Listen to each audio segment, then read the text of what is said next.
चौटाला परिवार की दोनों पार्टियों जेजेपी और इनेलो में कल हुए रैलियों के महामुकाबले में दो पैमाने ऐसे रहे जहां पर अभय सिंह चौटाला दुष्यंत चौटाला पर भारी पड़ गए। पिछले 15 दिन में लगातार दूसरी बार अभय सिंह चौटाला ने भतीजे दुष्यंत चौटाला को पछाड़ने का काम किया। दो पैमानों में पहला पैमाना था हरियाणा के लोगों की हिस्सेदारी। इनेलो की कैथल रैली के अंदर हरियाणा के लोगों की हिस्सेदारी जेजेपी की सिख रैली से कहीं ज्यादा रही। 5 साल में पहली बार इनेलो की रैली में जेजेपी की रैली से हरियाणा के लोगों की भागीदारी ज्यादा रही। कैथल की रैली में इनेलो के वर्करों के अलावा आए लोगों की 100% हिस्सेदारी हरियाणा के लोगों की थी। वहीं जेजेपी की सिख रैली के अंदर हरियाणा के लोगों की भागीदारी 60% थी। यानी संख्या के मामले में इनेलो की रैली सिख की रैली से भारी साबित हुई। यहाँ पर हरियाणा के लोगों की भागीदारी ज़्यादा रही। ये एक बड़ा उलटफेर है क्योंकि 5 साल के दौरान कभी भी अभय सिंह चौटाला हरियाणा के लोगों की भागीदारी अपनी पार्टी की रैलियों में जेजेपी से ज़्यादा नहीं कर पाए थे। बेशक जेजेपी की रैली लगभग हरियाणा से 200 किलोमीटर दूर थी, लेकिन इसके बावजूद जेजेपी की रैली से इनेलो की कैथल रैली के अंदर हरियाणा के लोगों की भागीदारी ज़्यादा रहना चौंकाने वाली बात है। ये दुष्यंत चौटाला और जेजेपी दोनों के लिए खतरे की घंटी भी कही जा सकती है, क्योंकि पार्टी और परिवार में हुए सियासी विभाजन के बाद लगातार दुष्यंत चौटाला चाचा अभय चौटाला पर भारी पड़ते रहे थे। लेकिन कैथल की रैली में पहली बार अभय सिंह चौटाला हरियाणा के लोगों की भागीदारी के मामले में दुष्यंत चौटाला को पछाड़ने में सफल रहे हैं। ये कह सकते हैं कि 6 महीने की परिवर्तन यात्रा के जरिए अभय सिंह चौटाला ने इनेलो को इस काबिल तो जरूर बना लिया है कि वो अब भतीजे दुष्यंत चौटाला को पछाड़ने के हालात में आ गए हैं। वोट बैंक का तो अभी नहीं कहा जा सकता, लेकिन रैली में हरियाणा के लोगों की ज़्यादा भागीदारी इनेलो की रैली में होने के चलते दुष्यंत चौटाला के लिए अब मुश्किलें बढ़ सकती हैं, क्योंकि कहीं न कहीं जेजेपी और दुष्यंत चौटाला से नाराज इनेलो के पुराने वर्कर अब जेजेपी को छोड़कर वापसी इनेलो में कर रहे हैं, जो इनेलो के लिए फायदे की बात है और जेजेपी के लिए नुकसान की बात है। दूसरा पैमाना था लोकप्रियता का। दुष्यंत चौटाला 2014 में सांसद बनने के बाद से लगातार सोशल मीडिया के जरिए टॉप शख्सियतों में शामिल रहे हैं और हरियाणा में उनकी आईटी टीम सबसे मजबूत रही है, जिसके कारण दुष्यंत चौटाला हमेशा अभय सिंह चौटाला को बुरी तरह से पछाड़ने में सफल रहे हैं। लेकिन कल की दोनों रैलियों के मुकाबले में बाजी इनेलो की रैली मार लेगी, जहां पर दुष्यंत चौटाला की रैली को देखने वाले लोगों की संख्या लगभग 2,91,000 थी। उनकी रैली को 370 लोगों ने शेयर किया, उस पर 1900 कमेंट आए और 6100 उसके ऊपर लाइक आए। इसके मुकाबले में अभय सिंह चौटाला की रैली को सोशल मीडिया पर ज़्यादा समर्थन मिला, ज़्यादा लोगों ने देखा। उनकी रैली को 3,68,000 लोगों ने अभय सिंह चौटाला के पेज पर देखा, 915 शेयर आए, 2100 कमेंट आए और 7,900 लाइक आए। यानी अभय सिंह चौटाला इस मामले में 60-40 के मुकाबले दुष्यंत चौटाला को पछाड़ने में सफल रहे। ये दोनों ही पैमाने हरियाणा की पॉलिटिक्स के लिए कहिए या चौटाला परिवार के लिए पॉलिटिक्स के लिए कहिए, दोनों ही नए पड़ाव हैं और दोनों में बड़ा उलटफेर है। इन दोनों ही पैमानों पर 5 साल के दौरान दुष्यंत चौटाला हमेशा ही अभय चौटाला को पछाड़ने में सफल रहे हैं। लेकिन पहली बार कल कैथल रैली के जरिए अभय सिंह चौटाला दोनों ही पैमानों पर अभय सिंह चौटाला पर जहां भारी पड़े हैं, वहीं दुष्यंत चौटाला पिछड़ गए हैं। हरियाणा की पॉलिटिक्स में चौटाला परिवार के अंदर चल रहा घमासान इन दोनों रैलियों के बाद अब नए मुकाम पर पहुंच गया है।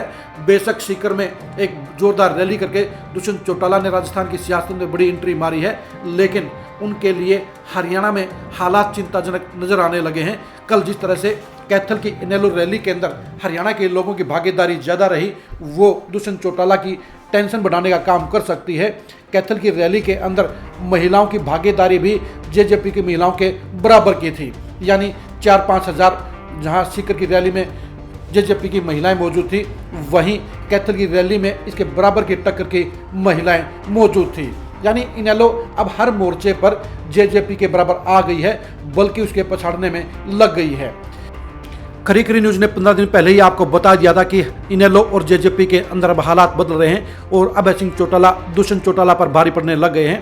15 दिन पहले हमने ये सवाल पूछा था सर्वे के जरिए कि देवीलाल की विरासत के असली उत्तराधिकारी कौन है, तो उसमें 72% लोगों ने अभय चौटाला के पक्ष में वोट दिया था और दुष्यंत चौटाला को महज 28% लोगों का समर्थन मिला था।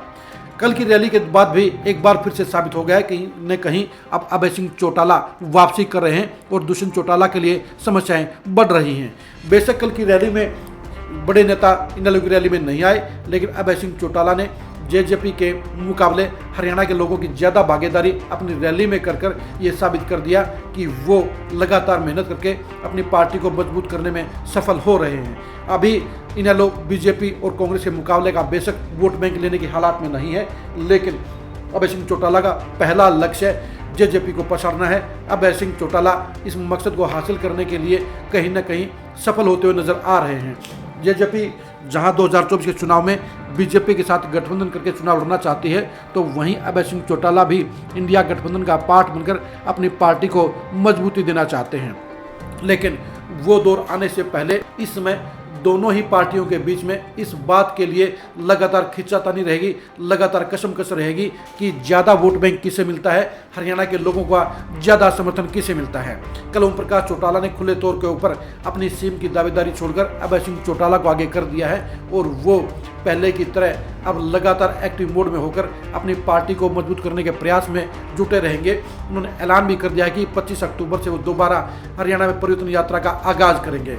यानी अभय सिंह चौटाला जमीन की पॉलिटिक्स करके अपने पार्टी को मजबूत करना चाहते हैं। वो जेजेपी और दुष्यंत चौटाला से नाराज वोटरों और सपोर्टरों को इनेलो में वापसी लाना चाहते हैं। 6 महीने की परिवर्तन यात्रा के बाद अभय सिंह चौटाला अपने मकसद में कुछ न कुछ सफल होते हुए नजर आए हैं और खास तौर पर वो वोट बैंक और सपोर्ट के मामले में कहीं न कहीं जेजेपी से आगे निकलने के हालात में पहुंच गए हैं। लोकप्रियता के पैमाने पर भी अब अभय सिंह चौटाला दुष्यंत चौटाला से आगे निकलने के पड़ाव पर हैं।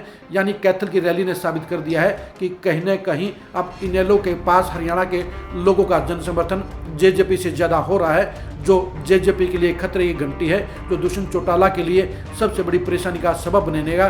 क्योंकि 2024 के चुनाव में जहां जेजेपी को अपने 10 विधायकों को कायम रखना है, वहीं इनेलो को भी अपने एकमात्र विधायक यानी खुद अभय सिंह चौटाला को अपनी सीट बरकरार रखना है।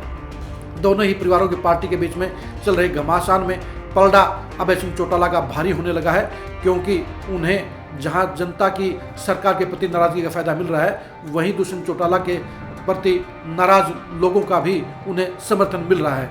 दोनों ही कारणों के चलते अब अभय सिंह चौटाला जहां अपने पुराने वोटरों का दुष्यंत चौटाला से ज़्यादा समर्थन हासिल कर रहे हैं, वहीं इनेलो भी वोट बैंक के मामले में जेजेपी से आगे निकलने के मोड़ पर नजर आने लगी है, जो 2024 में एक बदलाव का प्रतीक साबित हो सकता है। अब देखने की बात यह है कि अगले 6 महीने के दौरान जेजेपी और आईएनएलडी को मजबूत करने के लिए दोनों ही नेता यानी दुष्यंत चौटाला और अभय सिंह चौटाला क्या रणनीतियों को अपनाते हैं, किस तरह से अपनी पार्टी को ग्राफ को ऊपर उठाने के लिए काम करते हैं, किस तरह से नए लोगों को अपनी पार्टी के साथ जोड़ते हैं, किस तरह से अपनी पार्टी का जनाधार बढ़ाने का काम करते हैं और किन रणनीतियों के जरिए वो अपने वोट बैंक को मजबूत करने का काम करते हैं। दोनों पार्टियों के लिए सबसे बड़ा सवाल यही है कि क्या जेजेपी एनडीए का पार्ट रहेगी और क्या इंडिया में इनेलो शामिल होगी।